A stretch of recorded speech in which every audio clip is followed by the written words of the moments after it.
Sometime in the past year, a fourth-generation superconducting processor called Origin Wukong, carrying by the vendor's own count roughly 180 computational qubits and 251 coupling qubits, became available to rent from a browser.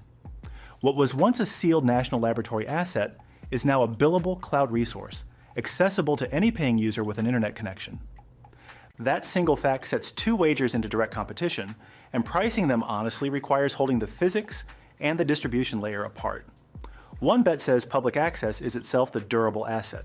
Whichever cloud accumulates the most running jobs also accumulates the ecosystem of tutorials, trained researchers, and sticky software habits that outlast any individual chip generation.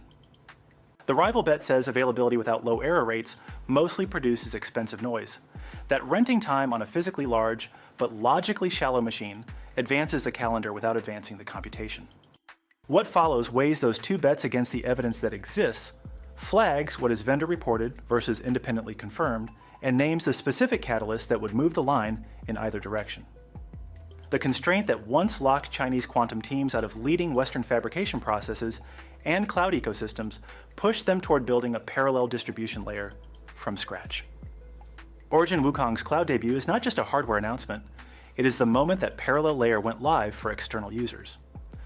The question is whether ecosystem gravity, once seeded, compounds the way it did for IBM's platform, or whether the underlying physics gap makes this a distribution platform without a product worth distributing. Before Origin Wukong's cloud debut, a researcher outside China who wanted hands-on time with a large superconducting processor had, as a practical matter, one realistic option: a Western cloud. That asymmetry was a soft form of ecosystem capture. A student who writes her first quantum circuit on a Western interface learns that platform's software development kit, reads that platform's documentation, and arrives at her first job already oriented toward that platform's toolchain. A qubit count of roughly 180 computational qubits by the vendor's own specification is large enough to feel substantive to a developer deciding where to invest her learning time. Origin Wukong's availability ends that default asymmetry for users willing to work with a Chinese platform, and that is a real structural shift, regardless of what the fidelity numbers turn out to be. The rebuttal is that access without performance is access to a benchmark, not a workflow. IBM's cloud advantage was not purely that it existed, it was that developers could trust the results well enough to build software on top of them. If Origin Wukong's error rates are high relative to leading Western machines, users will quickly discover that circuits of any meaningful depth return noise. Word travels fast in a developer community, and a cloud resource that reliably disappoints generates tutorials about its limitations rather than its capabilities. The qubit figures here are vendor-reported specifications. No independent benchmarking organization has published a head-to-head fidelity comparison as of the evidence available for this script.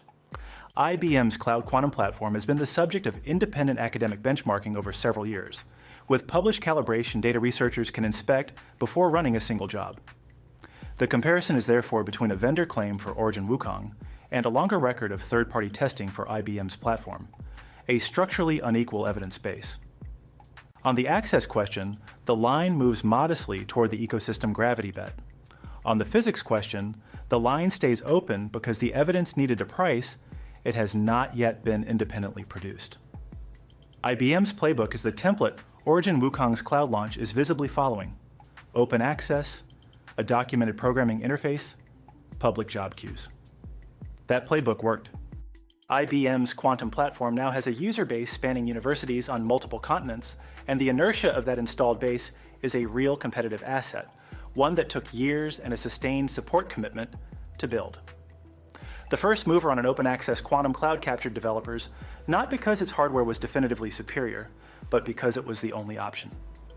Origin Wukong enters a market where IBM, and to a lesser extent, other Western providers have already established those habits. The switching cost for a researcher already invested in an existing ecosystem, with existing code, existing tutorials, and existing job history, is real. A second mover on cloud access does not automatically replicate a first mover's ecosystem. It has to compete for users who already have a default. Reports suggest Origin Wukong has been accessible to international users, but the depth of that usage base is not independently quantified. The line moves slightly toward the skeptical reading of the ecosystem bet. Distribution alone does not transfer ecosystem momentum. The gravity bet requires sustained performance and support, not just availability. Now the concession that the honest pricing requires. On the question that will ultimately determine whether any quantum processor crosses the threshold from demonstration to durable utility, fault-tolerant logical qubits, the available evidence favors the Western field over Origin Wukong at this moment, and that advantage is priced flat without being won back in the same breath. Google published peer-reviewed results showing that its surface code error correction improved as code distance scaled, a result that has been independently analyzed in the academic literature.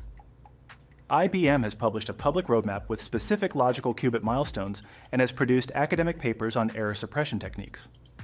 Origin Wukong's figure of more than 180 counts physical qubits, not logical ones.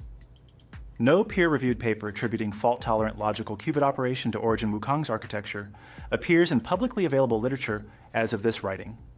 To feel why that distinction matters, think of a logical qubit as a message that must arrive intact across a noisy channel. Error correction does not silence the noise. It sends the same message through many parallel channels simultaneously and reconstructs the original from the redundancy. The cost is that sending one reliable message requires occupying many channels at once. Current estimates from the research literature, rough and architecture-dependent figures, rather than settled specifications, suggest that a single, fault-tolerant logical qubit may require hundreds to thousands of physical qubits to sustain. A machine with 180 physical qubits is, on that arithmetic, a long way from fielding even a handful of logical ones. The line moves toward the useful computation bet on this dimension.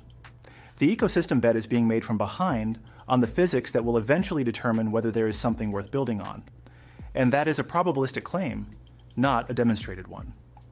Origin Wukong's cloud strategy is partly a consequence of constraint. Chinese quantum teams have faced restricted access to certain advanced fabrication equipment, and in some cases, to the collaborative research pipelines connecting Western university labs to Western hardware companies. Those restrictions were intended to slow development.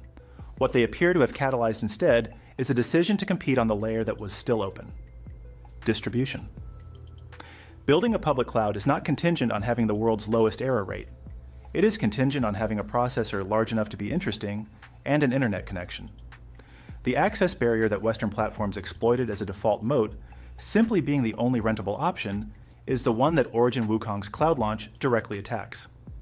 The restriction to catalyst dynamic is documented in reporting on China's quantum investment trajectory following export controls on certain semiconductor and fabrication technologies.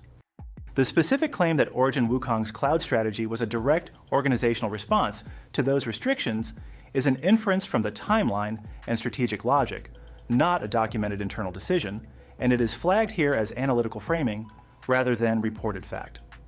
Competing on distribution when you trail on physics is viable only if the physics gap closes on a schedule faster than the ecosystem lock-in schedule.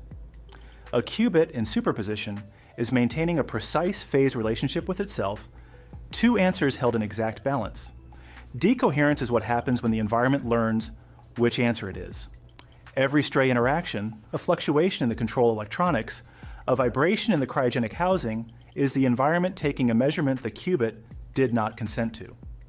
For superconducting qubits, the coherence time under laboratory conditions is measured in microseconds to low milliseconds, a window shorter than the blink of an eye, during which every gate operation in a useful circuit must complete.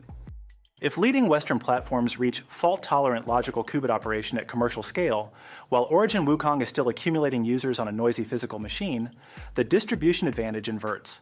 A large user base trained on a platform that cannot do what the best platforms can do is not a compounding asset. It is a migration problem. The most line-moving fact in this story is not the qubit count. It is the distribution architecture. For the first time, a large Chinese superconducting processor is accessible to international paying users through a public interface, creating the conditions for an ecosystem accumulation race that did not exist before. IBM's cloud advantage was never purely physical. It was the compounding of user familiarity, curriculum adoption, and software tooling built on top of a stable programming interface. Origin Wukong's cloud launch means that accumulation race is now live on two tracks simultaneously, and the line moves toward the ecosystem gravity bet because the structural condition for ecosystem formation has changed, even though the physics gap has not. Three specific risks hold the line from moving further. First, the qubit count is a vendor specification, and until an independent benchmarking organization publishes circuit-level fidelity comparisons between Origin Wukong and leading Western machines, the physics gap is not priced, it is assumed. If independent benchmarking reveals error rates substantially worse than comparable Western machines at similar circuit depths, the ecosystem bet weakens sharply. Second, Origin Wukong's count is a physical qubit figure, and the fault tolerance milestone, the point at which a machine can sustain computation long enough to be industrially useful, is measured in logical qubits that the available specifications do not address. The cloud launch is a distribution event, not a fault tolerance event, and conflating the two is the primary hype risk in coverage of this story. Third, ecosystem gravity is not automatic and is not fast. IBM's developer base took years of sustained investment in documentation, curriculum partnerships, and programming interface stability to build. A cloud launch creates the possibility of accumulation. It does not deliver it. If Origin Quantum does not maintain responsive documentation, stable interfaces, published calibration data, and active community management, the early user base will not compound. The bet requires execution over years, not just a launch. The line has moved toward the ecosystem gravity bet on the distribution dimension and held toward the useful computation bet on the fault tolerance dimension, and those two dimensions run on different timescales. Ecosystem gravity accrues over months and years of sustained use, while logical qubit milestones are discrete events that could shift the physics picture in a single published result. The honest synthesis is that Origin Wukong's cloud launch is a credible opening move in an ecosystem race, made from a position of real, but not necessarily permanent physics disadvantage. 4 catalysts would move the line from here, and each deserves a forward price. The highest leverage near-term result would be independent circuit benchmarking of Origin Wukong by a non-affiliated research group, specifically published gate fidelity, 2-qubit error rates, and the circuit depth at which output degrades to noise measured against comparable Western machines under controlled conditions. If that data comes back within a competitive range of current Western hardware, the ecosystem bet strengthens substantially, removing the primary objection that the platform is distributing noise rather than computation. If the data reveals error rates significantly worse at comparable circuit depths, the useful computation bet reasserts itself, and the distribution advantage becomes conditional on a physics improvement the data would suggest is farther away than the launch implied. That single result is the most consequential near-term catalyst in either direction. The second catalyst that would move the ecosystem bet specifically is a peer-reviewed paper from an independent group reporting a scientifically novel result achieved on Origin Wukong. Not a demonstration that the machine runs known algorithms, but a result that required the machine's specific scale or architecture and could not practically have been run elsewhere. IBM's cloud credibility was built in part on exactly this dynamic. External researchers published real results, and those publications fed back into the platform's reputation among the communities those researchers belonged to. A comparable result on Origin Wukong would begin that feedback loop for this platform. Its sustained absence after the cloud launch would be evidence that access is not yet translating into the kind of use that builds ecosystem gravity. A third catalyst runs in the opposite direction. A logical qubit milestone from any of the leading Western platforms, achieved and independently reproduced at commercially relevant depth, would reprice Origin Wukong's cloud launch as a distribution head start on a platform generation that may be superseded before the ecosystem fully locks in. At that point, the ecosystem bet faces a harder question: whether familiarity with noisy physical qubits transfers to fault-tolerant architectures, or whether users would need to retrain on fundamentally different abstractions. A clear logical qubit result from the Western field would move the line sharply toward the useful computation bet. The fourth catalyst is in Origin Quantum's own control. IBM's cloud credibility was partly built on transparency. Developers could inspect calibration data, understand error budgets, and set expectations before running jobs. If Origin Quantum publishes equivalent device-level specifications, it removes a friction point that currently makes the ecosystem bet harder to price and gives independent researchers the raw material to do the benchmarking that would move the line on the physics question. Sustained absence of that data signals that the platform is being offered as a black box, which historically limits the depth of academic adoption, even when access is cheap. The evidence as it stands prices the ecosystem gravity bet as modestly favored on the dimension that just changed, which is distribution, and prices the useful computation bet as correctly ahead on the dimension that has not yet changed, which is fault-tolerant logical qubit operation. The more interesting pricing question is, which of those two timelines runs faster?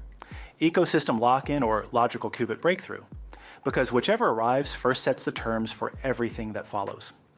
What Origin Wukong's cloud launch clarifies is that the restriction intended to remove China from the leading edge of quantum access instead redirected the competitive energy toward the layer that restrictions could not block: distribution.